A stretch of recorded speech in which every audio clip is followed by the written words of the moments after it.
Hello everyone. Before we start, make sure to like and subscribe to the channel and leave a comment with where you're from and what time you're watching. That way, YouTube will keep showing you stories just like this one. Now, let's begin. My name is Marcus, and I've been driving trucks for 40 years. 40. That's longer than some of you have been alive. I've logged nearly 3 million miles across this country, through blizzards, sandstorms, breakdowns, and every kind of human drama you can imagine. I've seen things on the road that would make most people's skin crawl. But nothing, and I mean nothing, compared to what happened on Interstate 70 on a cold October night, just a week before I was supposed to hang up my keys for good. I was on what should have been a routine run.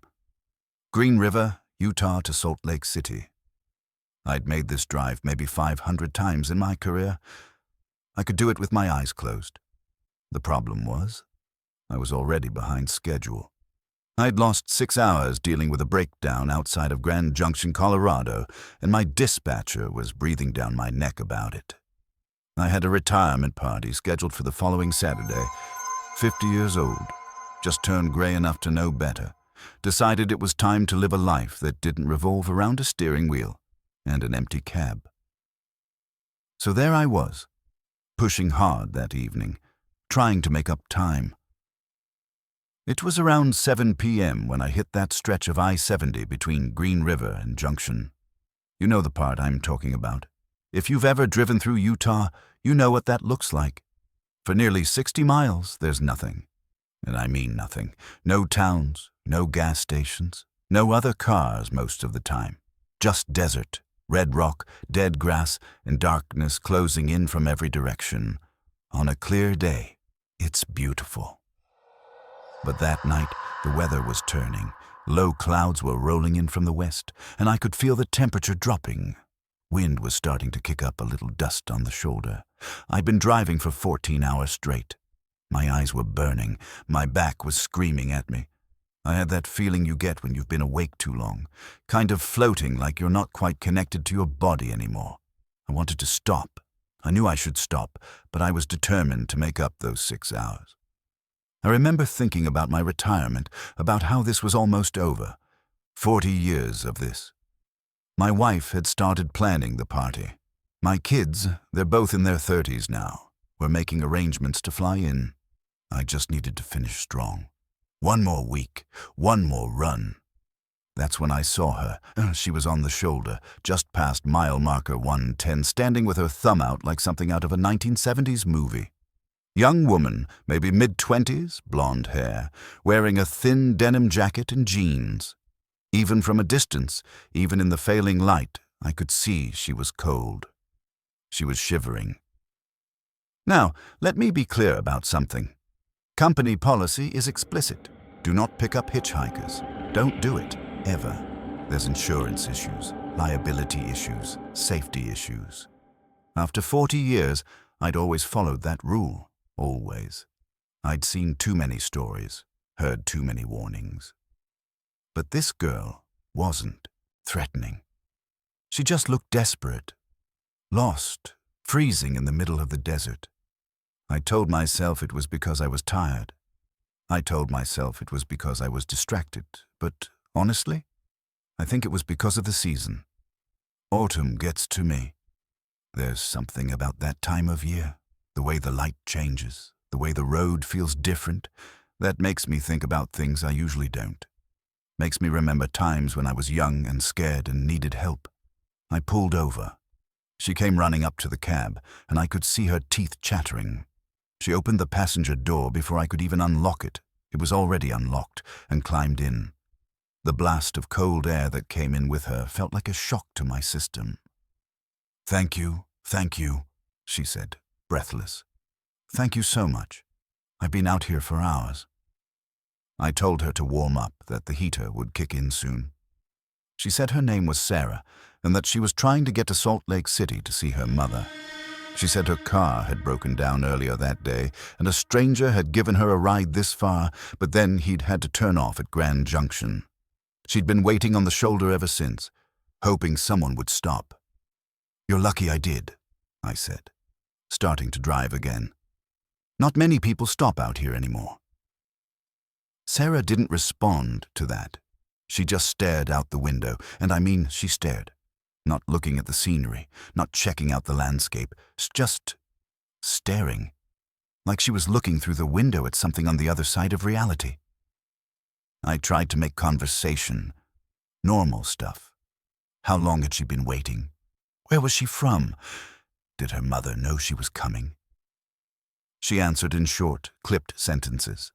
Her voice was quiet, almost hollow, and there was something off about her answers.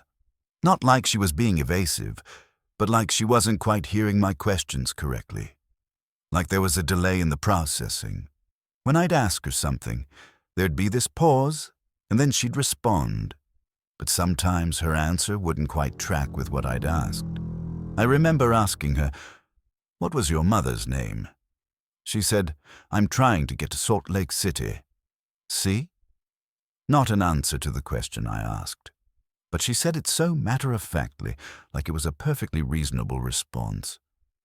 For about an hour, we drove in near silence. The only sounds were the engine, the wind outside, and the hum of the heater. Sarah stayed pressed against the passenger window, staring out at the darkness. I kept glancing at her, something in my gut telling me that this was wrong, that I'd made a mistake picking her up. But there's nothing you can do about that kind of feeling. You're already committed. You're 60 miles from anywhere in either direction. Around 8:30 p.m., as we were approaching mile marker 120, Sarah suddenly turned to me and said, "You can let me out here." I said, "What? Here? Sarah, there's nothing here. We're in the middle of nowhere." "I need to get out," she said. It wasn't desperate or afraid. It was just a statement. I tried to reason with her. Another 20 minutes and we'd hit Thompson Springs, which at least had a gas station and some buildings where she could call someone, but she was adamant. She unbuckled her seatbelt and just sat there, waiting for me to stop. I pulled over. The shoulder was gravel and dirt. The nearest light, other than my headlights, was maybe 5 miles back the way we came. Sarah thanked me quietly. She said, "You're a good person." That's the exact phrase she used. "You're a good person." Not "thanks for the ride" or "I appreciate your help." It was like something you'd say at a funeral, like a final assessment. Then she opened the door and stepped out into the desert. I watched her in my mirror. She walked maybe 30 feet away from the road, back toward the desert, then just kept walking into the darkness. No goodbye wave, no looking back. Just walking away from the road into the black until I couldn't see her anymore. I sat there for maybe 10 seconds, engine running, completely confused. Then I told myself that she knew what she was doing. Maybe she really did have someone picking her up out there. Maybe she'd called someone while I wasn't looking. You rationalize these things. You tell yourself stories that make it make sense. I drove on, and I was fine. I was uncomfortable, but I was fine. I had my music going, I was sipping coffee from the thermos I'd filled at the last truck stop, and I was trying to focus on making up time. I had maybe another hour and a half before Salt Lake City. About 40 minutes after I dropped Sarah off, I was climbing a steep grade near Thompson Springs. The road was curving up into some rocky terrain, and my headlights were cutting through the darkness when something caught my eye. On the shoulder, maybe a mile ahead, there was a figure, thumb out. The second I saw it, my stomach dropped. My hands went cold on the steering wheel. It was impossible. It was absolutely impossible. As I got closer, I knew. It was the same girl, same blonde hair, same denim jacket, same jeans, same everything. She was standing in the exact same posture, with her thumb out in the exact same way. I slowed down. I was shaking. Part of me wanted to speed up and pretend I didn't see her. Part of me wanted to stop and ask her how the hell she'd gotten ahead of me, running across desert terrain, in the dark, in that jacket. My practical side, the part that had kept me alive for 40 years on the road, won out. I slowed down and rolled down the window as I approached her. The night air was freezing now, and it hit my face like a slap. "Sarah," I called out. I don't know why I said her name. I already knew it was impossible. She approached the cab, and her face came into the light from my dashboard. It was her, absolutely her, but something was different. Her eyes were too wide. Her expression was wrong, like someone had drawn a smile on a doll. "Could you give me a ride to Salt Lake City?" she asked. Her voice was exactly the same. The intonation, the cadence, it was identical to before. "Sarah, I just dropped you off 40 minutes ago," I said. My voice sounded foreign to my own ears. She tilted her head like she was confused. "I've been waiting here all evening," she said. "My car broke down earlier. I don't know what you mean." I felt something cold slide down my spine, cold that had nothing to do with the October air. "Get away from my truck," I said. I don't remember making a conscious decision to say that. It just came out. There was something in her face, in her eyes, that made every cell in my body scream that this was wrong. This wasn't a human being. Or if it wasn't the same one I dropped off. It was something that looked like her, but wasn't operating on the same frequency as reality.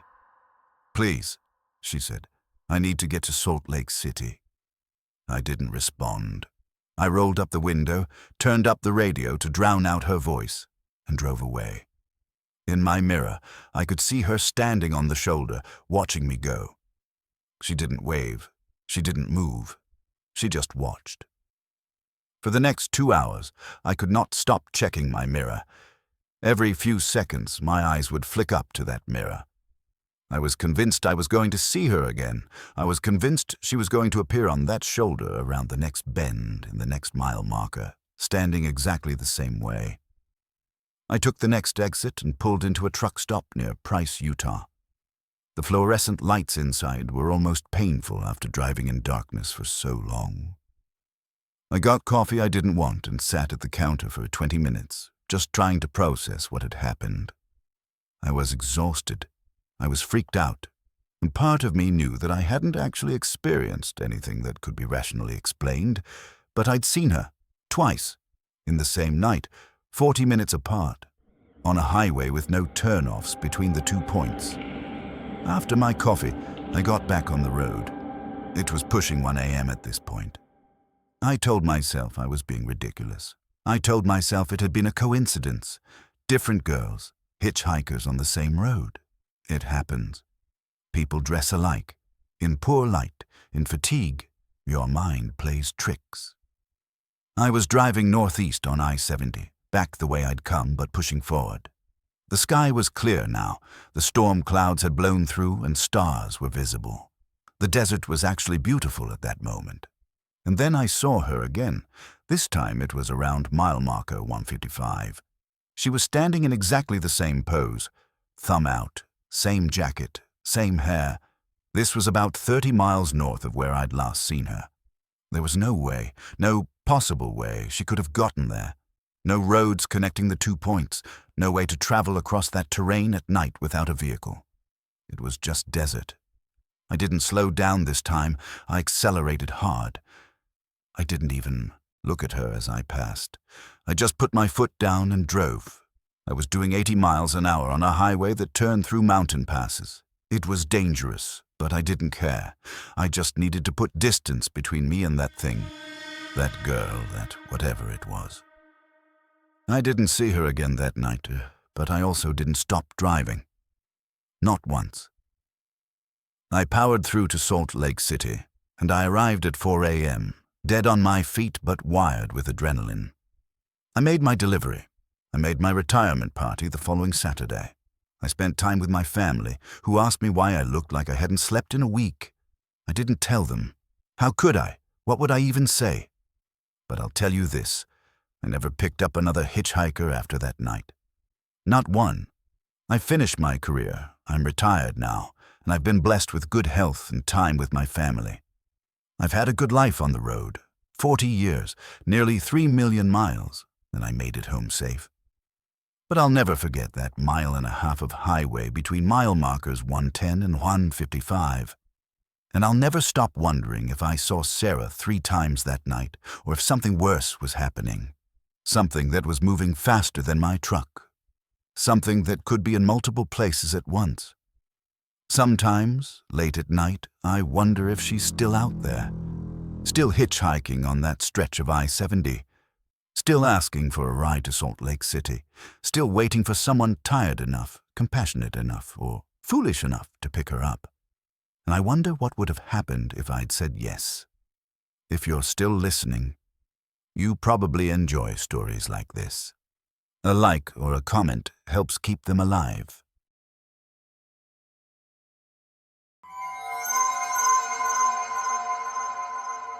My name is James, and I've been driving Route 66 for 28 years. I know every mile of that highway like the lines on my own palm. I've watched that road change, watched towns die, watched the America I grew up believing in fade into something I don't quite recognize anymore. I've seen the motels get smaller, the diners get emptier, and the stretches of desert get longer. But nothing, and I mean nothing, could have prepared me for what I found on a cold November night near Seligman, Arizona, just a week before I was supposed to retire. I was on what I thought was going to be my last big run, 40 years behind the wheel, and this was supposed to be the one that closed the book. I was transporting medical equipment from Los Angeles to Albuquerque, a route I'd done maybe 500 times. The money was decent, the timing was perfect, and I wanted to finish on a run that mattered, something I could look back on without regret. November in the Arizona desert is strange. The days can still be warm, but once the sun drops, the temperature falls like someone's turned off a switch. It goes from 75 degrees to below freezing in a matter of hours.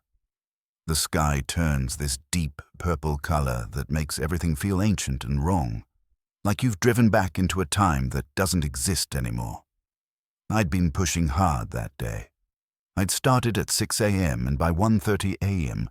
I was still on the road, somewhere around mile marker 87 outside of Seligman.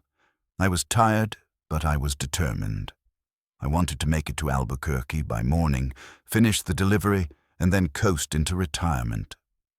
Just one more night. That's what I kept telling myself. That's when I saw the sign. It was on the right side of the highway, glowing in my headlights. Traveler's Rest Motel, 2 miles, $19 a night. Now here's the thing. I've driven this road 500 times. Minimum. I know every sign, every exit, every landmark. And I knew that there was no motel at this location. I'd never seen that sign before in my life, but I was exhausted. My eyes were burning, and something about that sign just pulled at me. Maybe it was the price. $19. Who charges $19 a night in 2024? That's 1980s pricing. But I was tired enough to not question it too hard. I took the exit. The road immediately felt different. It was old asphalt, cracked and pitted, and it climbed up a small rise away from the highway. Within a quarter mile, the highway lights disappeared completely. There was just darkness and desert and my headlights cutting through the black. The road twisted around like a snake, and after what felt like a long time, probably just a mile, but it felt longer, I saw it. The motel was a low, single-story structure that looked like it had been built in the early 1950s and then just abandoned in time. The architecture was that classic Route 66 style. Curved edges, flat roof, that retro feel that tourists love and locals usually ignore. But this place wasn't maintained. It was deteriorating. The paint was peeling off the concrete blocks. The windows were dark, and the only thing that seemed alive was the neon sign. The sign said vacancy in pink neon letters. And let me tell you something about neon signs in the middle of nowhere at 2 in the morning. They sound alive. There's this electric hum, this buzzing that gets into your teeth. It's not just a visual thing. It's a sound that makes your nervous system scream that something is wrong. I pulled into the parking lot. There were no other cars. The asphalt was cracked and weeds were growing through it in patches. The whole scene looked like something from a horror movie, and I remember thinking that. I literally thought, this is the part where I'm supposed to turn around and leave. But I was tired. So tired. And I had a bed in front of me. I parked the truck and walked to the office. The door was unlocked. Inside, the smell hit me first. Stale cigarettes and something underneath that. Something organic and wrong. Like mold and rot and maybe something else. The office was small, maybe 10 by 12 feet, with wood paneling on the walls and a desk in the corner. On the desk was a small bell, the kind you'd ring to call for service.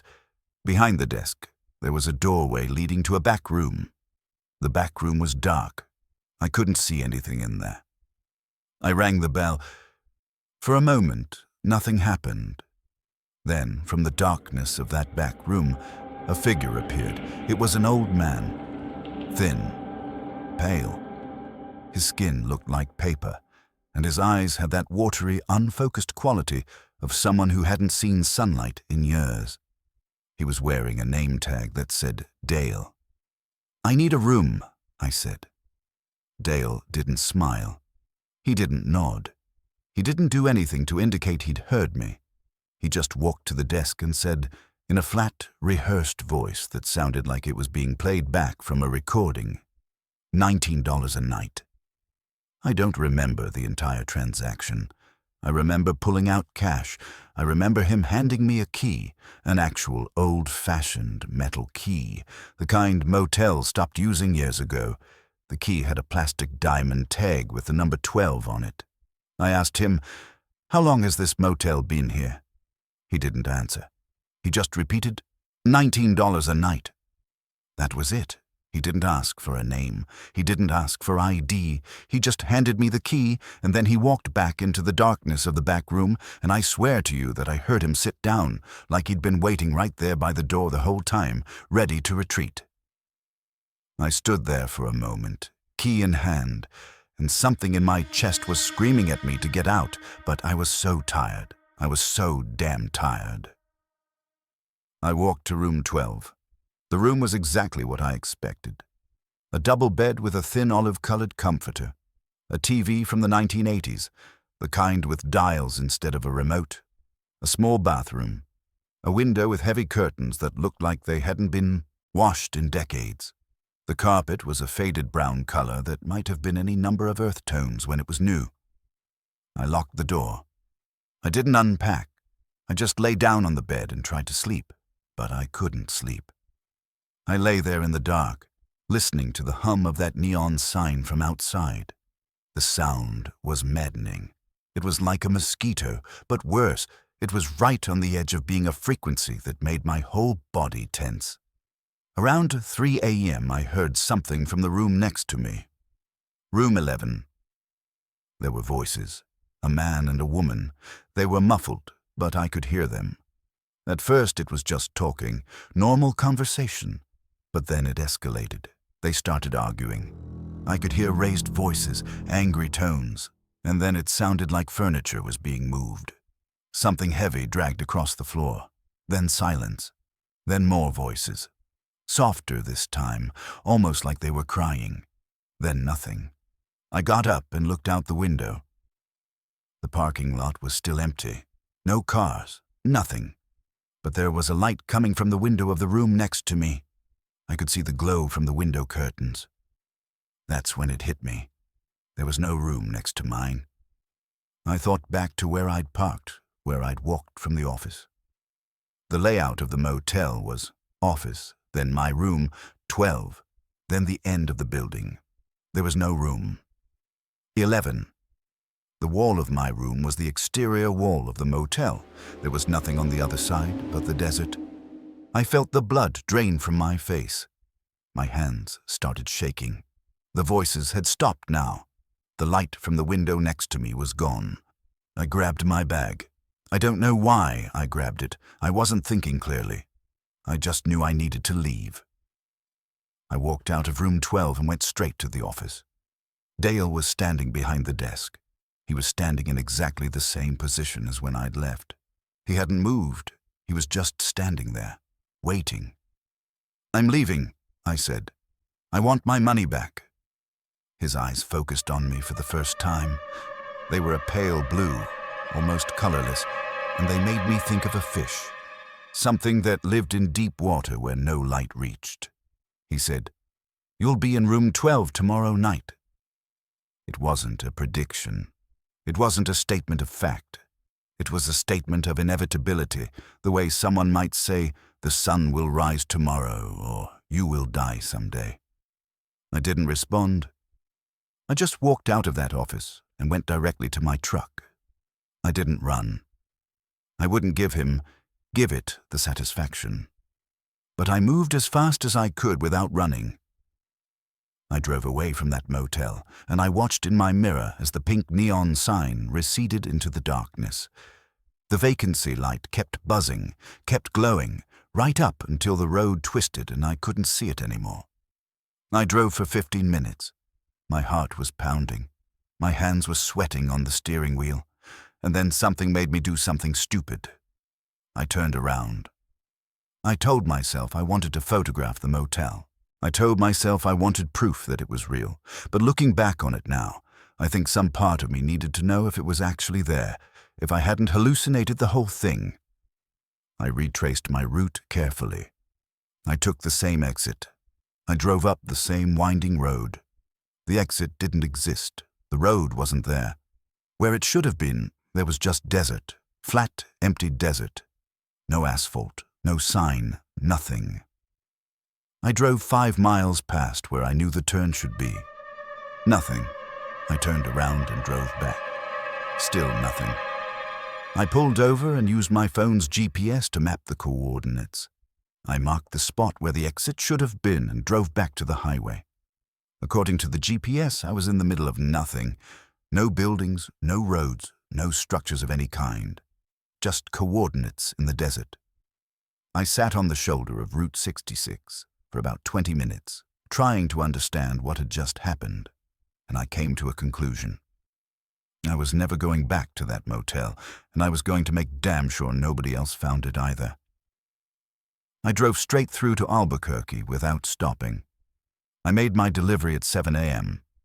I called my dispatcher and told him I needed a week off before my final run. He didn't ask why. I finished my career with daytime runs only. No night driving. No deviations from the main highways. And I retired 5 days early, just to make sure I never had to drive that stretch of Route 66 at night again. Years later, I searched online for Traveler's Rest Motel near Seligman, Arizona. Nothing. No records, no memories, no ghost stories from other drivers. I found similar stories from other people, other travelers who'd encountered impossible structures, places that weren't on any map, places that disappeared when you tried to find them again. But the Traveler's Rest was mine, my impossible place, my reminder that there are things on this earth that don't follow the rules we think we understand. And sometimes, late at night, I wonder if Dale is still standing behind that desk, still waiting for me to come back, still certain that I'll be in room 12 tonight, or tomorrow night, or someday when I'm tired enough, desperate enough, to ignore all the warnings my gut is screaming at me. Because here's what I know now. Some places aren't meant to be found twice. And some debts, even debts you don't understand, get collected eventually.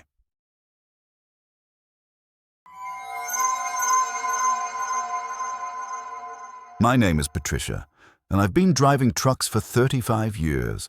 35 years. I'm one of the few women in an industry that wasn't designed for us, and I've fought for every mile.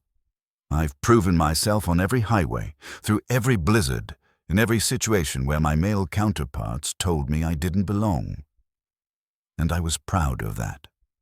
I was proud until December, on a stretch of Interstate 80 in Wyoming, about 70 miles west of Walcott, when I saw something that made me question everything I thought I understood about the road.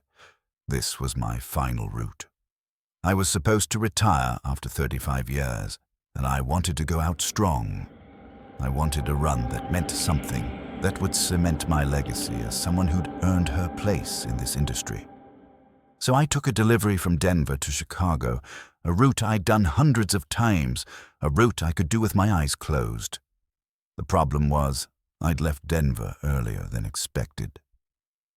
The weather forecast was getting worse. A storm was moving in from the Rockies, and I wanted to beat it. So on a cold December afternoon, around 3 p.m., I was heading east on I-80 near Walcott, Wyoming, and I was making excellent time. Wyoming in winter is not a place that welcomes mistakes. It's beautiful in its own harsh way, but it's unforgiving. The sky can turn in minutes. The temperature can drop. And when a blizzard hits, it hits hard. But I've driven through Wyoming in winter dozens of times. I know the road. I know the dangers. That afternoon, the sky was still clear. The sun was bright, and I was feeling good about my pace. I decided to stop at the Walcott rest area.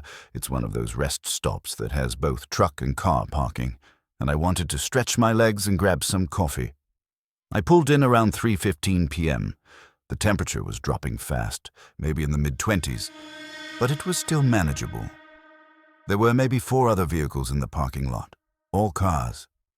I went inside, used the facilities, grabbed a terrible vending machine coffee, and headed back out. That's when I saw them. They were standing by the fence that separates the rest area from the open prairie.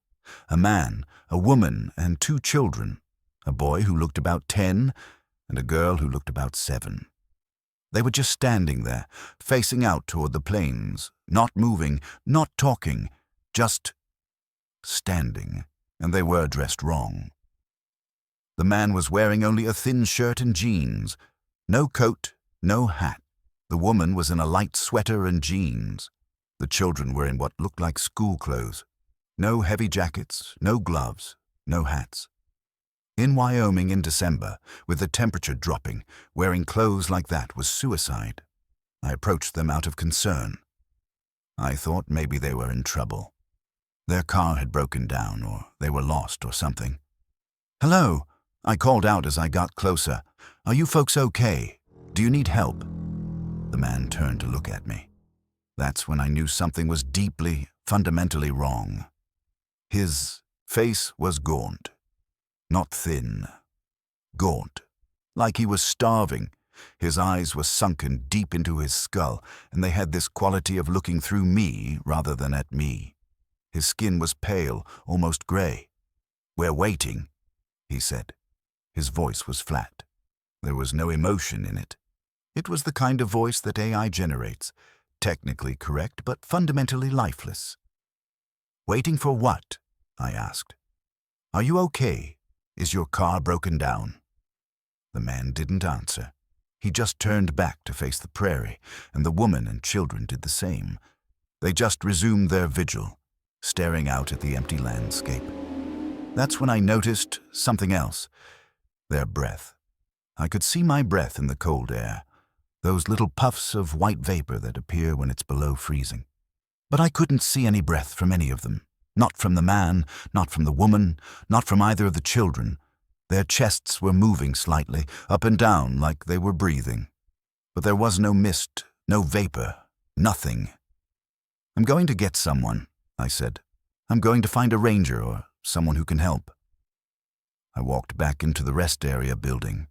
There was one staff member inside, a woman maybe in her 60s working behind a desk. "There's a family outside," I told her. "By the fence.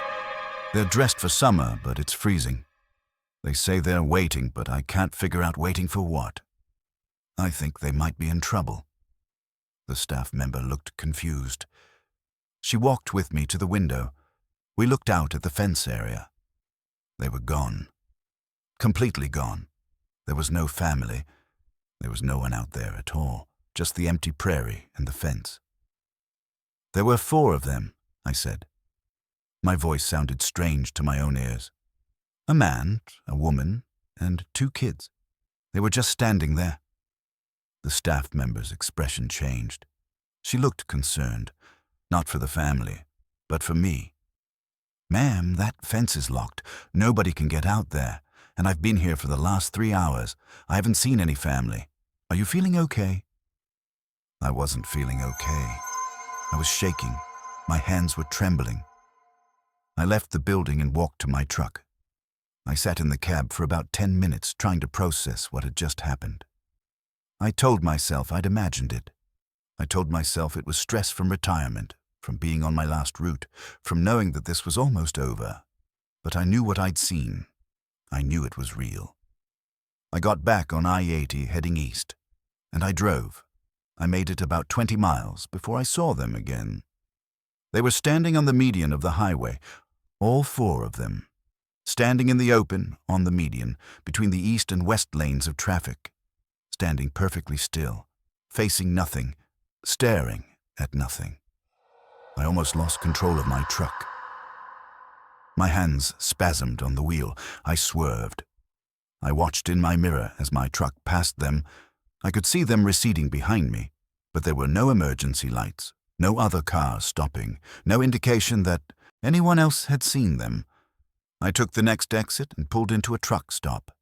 My hands were shaking so badly I could barely grip the steering wheel. I sat in my truck for probably 30 minutes just trying to breathe. When I went inside the truck stop, there was an older guy working the counter. I decided to tell him what I'd seen, even though I knew how it would sound. I said, "On I-80, just east of Walcott, did you hear about any incidents? A family on the median?" The man's face went pale. He actually took a step back from the counter. "You too?" he said. "What do you mean, me too?" I asked. "You're the 4th person in the last 3 weeks who's described that exact family," he said. "Same 4 people, same location, sometimes on the median, sometimes at the rest area. Same description, every time a different driver." "What happened?" I asked. "Did anyone try to help them?" "One driver did," he said. "About 2 weeks ago, he stopped. He said he was going to call for help. He got back in his car and drove to the next town to call the police. When the police arrived at the location, there was nothing. No family. No sign that anyone had ever been there." "What did the driver do?" I asked. "He turned his truck around," the man said. "He didn't finish his run. He just went home. Said he wasn't driving that stretch again. I finished my final route. I drove the rest of the way to Chicago without stopping, pushing myself to exhaustion. I didn't see the family again, but I felt watched. I felt like they were walking parallel to the highway, just outside my peripheral vision, keeping pace with my truck. When I reached Chicago and made my delivery, I sat in the dispatch office for 2 hours before going home. I don't know why. I just needed to be around people. I needed to be around lights and noise and other human beings. I requested that my last route be my final one.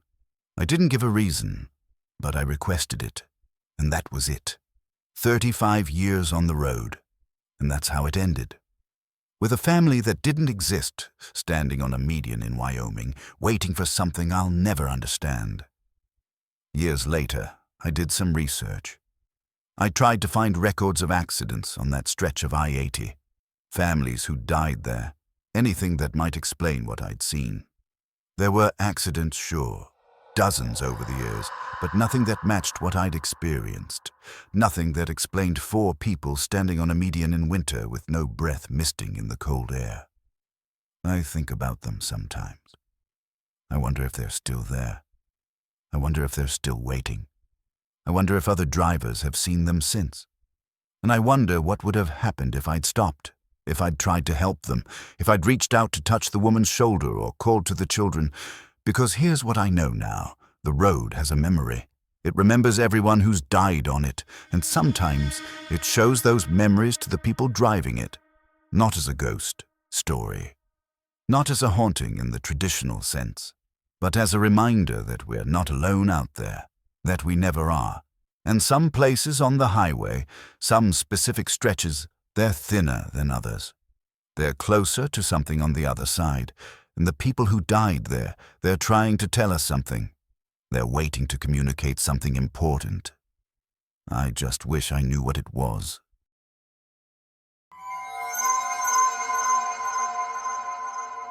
My name is David, and I'm a trucker.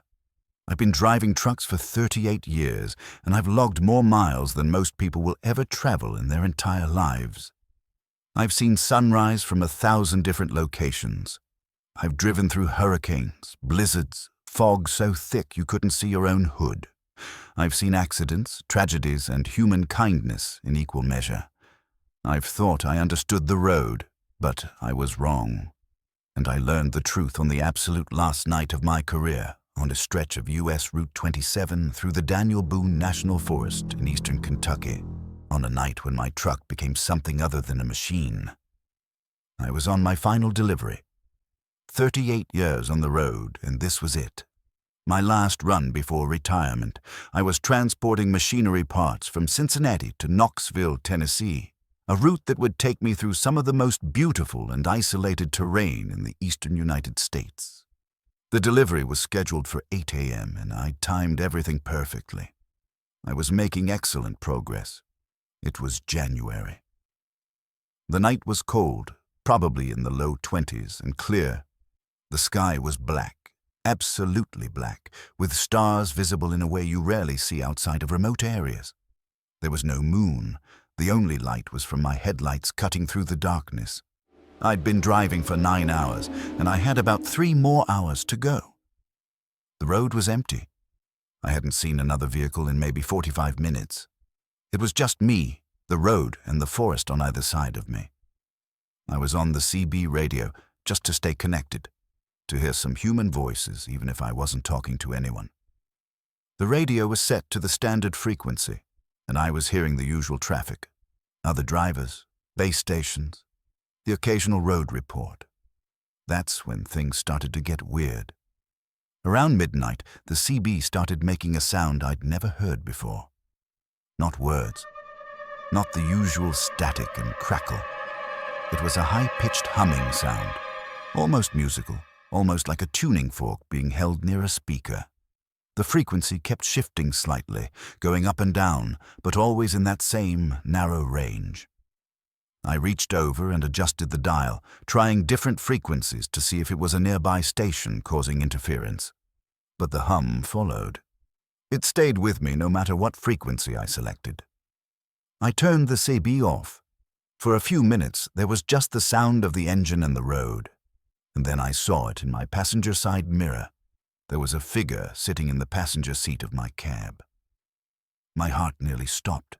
I don't think I've ever felt fear like that, the pure primal fear of realizing that you're not alone when you thought you were. I looked directly at the passenger seat. It was empty, completely empty. No one there.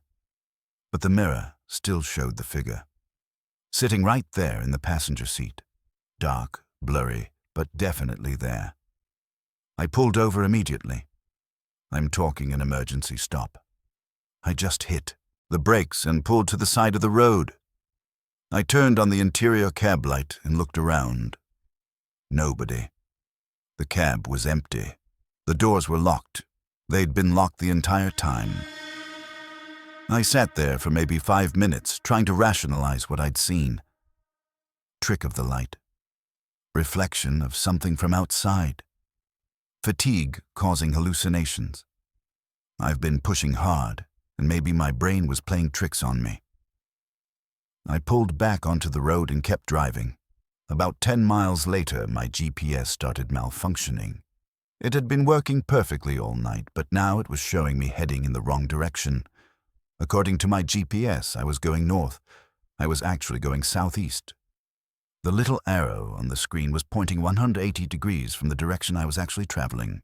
Then the odometer started counting backward. I was watching the mileage, keeping track of how many miles I'd driven, and I saw it. 46,234 miles, 46,233 miles, 46,232 miles, down, down, down. I pulled over again. I turned off the engine and sat in complete silence. My hands were shaking. My breath was coming fast. This couldn't be happening. Electronics don't malfunction like this. GPS doesn't just reverse. Odometers don't count backward on their own. I took some deep breaths. I told myself that I was tired, that I was on my final route and my brain was in some kind of anxious overdrive, that I needed to calm down and keep driving. I restarted the engine and kept going. I made it maybe 8 miles before I heard it. The sound of a door closing. Not my door, a passenger door, but the passenger door is sealed when the truck is running. It's a safety feature. You can't open it from the inside. And then I heard breathing. Not my breathing. A second pattern, someone else in the cab with me. I looked directly at the passenger seat. Empty. The seat was empty. But I could hear breathing. Steady, rhythmic, almost meditative. The breathing of someone at rest. "Who's there?" I called out.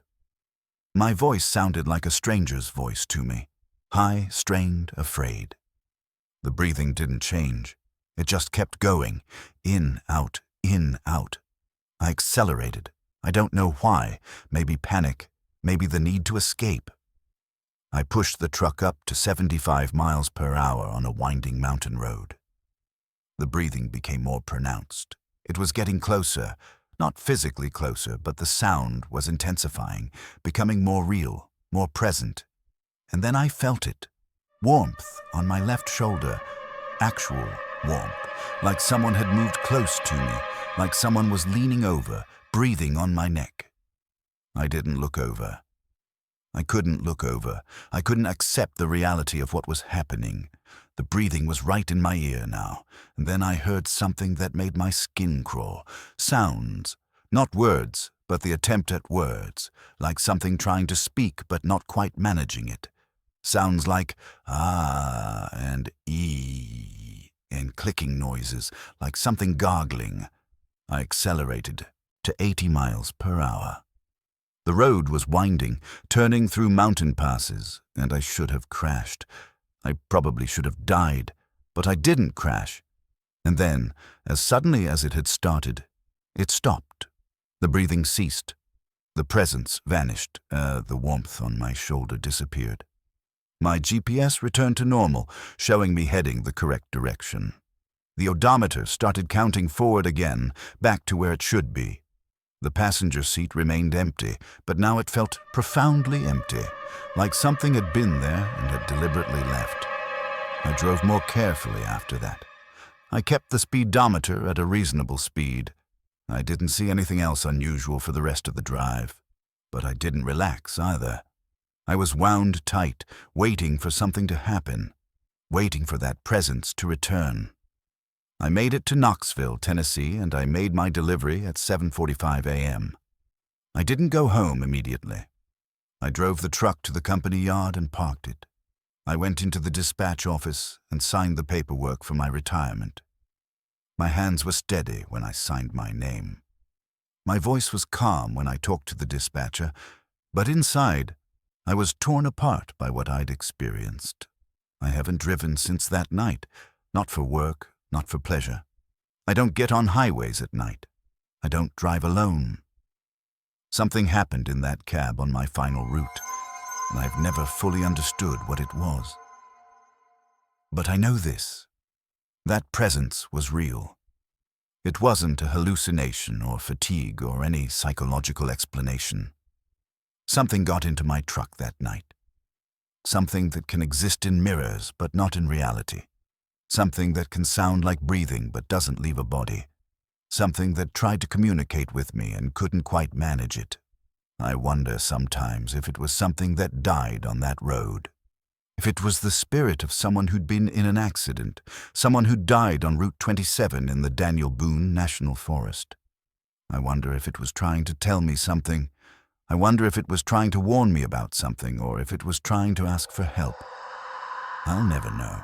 What I do know is that I finished my last delivery safely.